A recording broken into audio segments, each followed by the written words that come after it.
আজকে আমরা ৩ নং মাছপাড়ায় এসেছি। আপনারা দেখছেন আমার পিছনে একটি সোমিল দেখা যাচ্ছে। এটি দুর্বৃত্তরা কিছুদিন আগে আগুন জ্বালিয়ে দিয়েছে।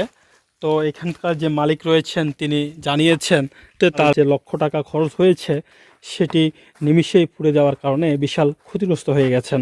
আমরা আপনাদেরকে এখন এই সোমিলটির চারপাশ একটু ঘুরে দেখাতে চাই যে এখানে আপনার কি পুড়েছে, কি ছিল সেগুলো আপনাদেরকে এখন আমরা বিস্তারিত দেখাবো। আপনারা আমাদের পাশে থাকুন।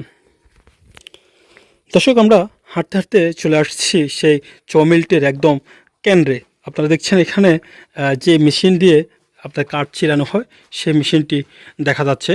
আগুনে পুড়ে তার অবশিষ্ট যেটি রয়েছে সেটি টিকে আছে এই মুহূর্তে এখানে।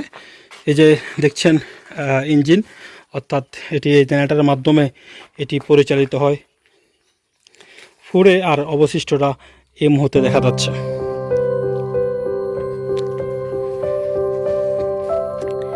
এখানে যে ঘর দেখছেন সেগুলো একদম এলোমেলো পড়ে আছে, কারণ আগুনে কাঠ পুড়ে, অর্থাৎ যে সকল জিনিস আগুন দ্বারা পুড়ে যায় সেগুলো সবই পুড়ে গেছে। যেগুলো লোহা রয়েছে, বিশেষ করে টিন রয়েছে, সেগুলো এখন অবশিষ্ট আছে, সেটি আমরা এখন দেখাতে পারতেছি আপনাদেরকে।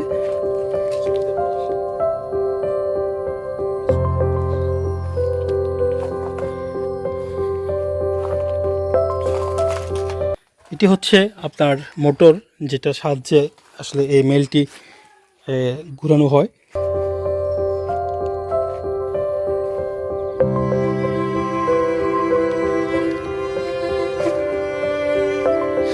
দর্শক, আমরা কথা বলবো যে এই সোমিলটির মালিক যিনি তার কাছ থেকে জানতে চাইবো আসলে কি কারণে তার এই সোমিলটি পুরানো হয়েছে, কারা বা পুড়িয়েছেন সে তথ্য আপনাদের কাছে উন্মোচন বা তুলে ধরার চেষ্টা করব।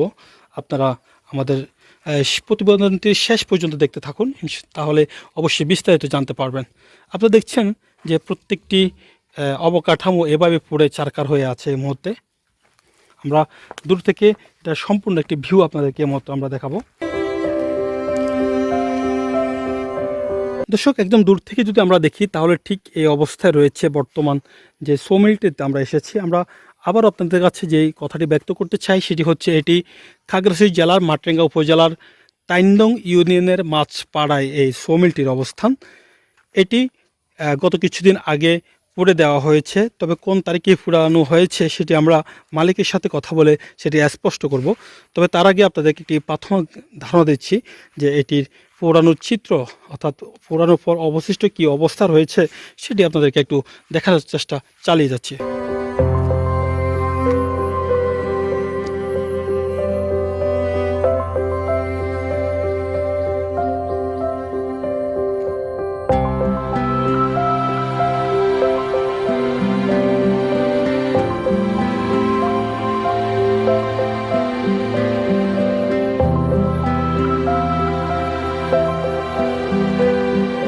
দর্শক, নিস্তব্ধ এই এলাকাটিতে অবস্থান করছেন এই সোমিলটি।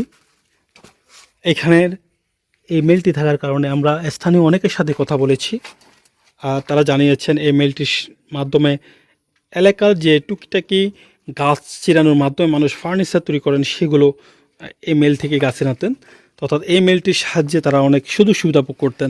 এছাড়াও একটা জিনিস যদি আমরা লক্ষ্য করি তাহলে দেখা যাবে এই মিলটির মাধ্যমে অনেকের কর্মসংস্থানের ব্যবস্থা হয়েছে।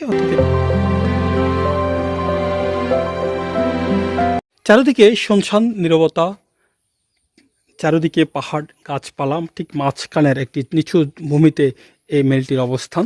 অনেক মনোরম এবং সুন্দর পরিবেশে এই মেলটির রয়েছে। তবে এখন আর আগের মতো সেই সচল, সেই কর্মক্ষম সেই মেলটি আর নেই, আছে শুধু ধ্বংসের স্তব।